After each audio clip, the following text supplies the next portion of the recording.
খুলনা মহানগরীর সংগ্রামী সভাপতি আরাফাত হোসেন মিলন।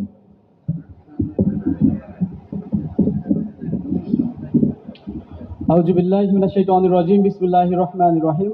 ওয়াল্লাযী আরসালা রাসূলাহু বিল হুদা ওয়া দীনিল হক লিইয়ুযহিরাহু আলা দীনি কুল্লি ওয়া কাফা বিল্লাহি শাহিদা। মানবতার সংগঠন বাংলাদেশ জামাত ইসলামী খুলনা মহানগর কর্তৃক আয়োজিত আজকের সুধী সমাবেশে উপস্থিত আছেন গণমানুষের সংগঠন বাংলাদেশ জামাত ইসলামের কেন্দ্রীয় সেক্রেটারি জেনারেল, উপস্থিত আছেন মহানগরী আমির সাহেব, অন্যান্য নেতৃবৃন্দ এবং সম্মানিত সুধীবৃন্দ, সকলের প্রতি আন্তরিক সালাম। আসসালামু আলাইকুম। বাংলাদেশের এই ক্রান্তি লগ্নে বিগত 16 বছর ধরে বাংলাদেশের মানুষের উপর দিয়ে জুলুম নিপীড়নের স্টিম রোলার চলেছে। হত্যা, হামলা, মামলা, ছিনতাই, রাহাজানি, খুনি ইত্যাদি অনেক প্রকার বাধা প্রতিবন্ধকতা অতিক্রম করেও আপামর তাওহীদি জনতা ইসলামী মূল্যবোধকে সামনে রেখে আজকে এখানে উপস্থিতি প্রমাণ করে ইসলামী আন্দোলনকে কখনো রুখে দেওয়া যায়নি, কখনো রুখে দেওয়া যাবে না। এবং আল্লাহ তাআলার ঘোষণা ওয়া কাফা বিল্লাহি শাহিদা, এটা আল্লাহ তাআলা তার নূরকে পরিপূর্ণভাবে বিকশিত করবেন, এ ব্যাপারে তার সাক্ষ্যই যথেষ্ট।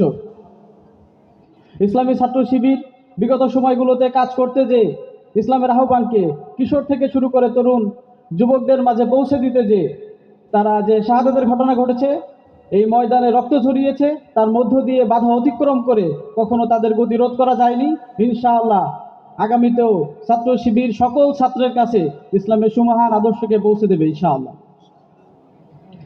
ছাত্র শিবির এই সুমহান আদর্শকে পৌঁছে দিতে যে সবার আগে সব থেকে বেশি সহযোগিতা যারা করেছে তারা আমার সামনে সম্মানিত সুধীবৃন্দ উপস্থিত আছেন। আমাদের বিগত পথ চলার কণ্টকাকীর্ণ পথেও আপনারা আমাদের সাথে পরামর্শ দিয়ে বিভিন্ন প্রকার সহযোগিতা করে সাথে ছিলেন।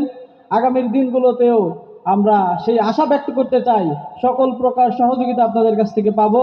আপনাদের পরিবারের সন্তানদের থেকে শুরু করে নিজেদের জায়গা থেকে যাদের পরিবারের সন্তান আছে তারা ছাত্র শিবিরের সাথে কাজ করবে, ছাত্র শিবিরের দাওয়াতে ময়দানে তারাও শরিকা ভূমিকা পালন করবে। পাশাপাশি আপনাদের কাছ থেকে সকল প্রকার সার্বিক সহযোগিতা পাবো, এই প্রত্যাশা আপনাদের কাছে রাখতে চাই। এই বলে আমি আমার কথা শেষ করছি। সকলের প্রতি আন্তরিক সালাম। আসসালামু আলাইকুম।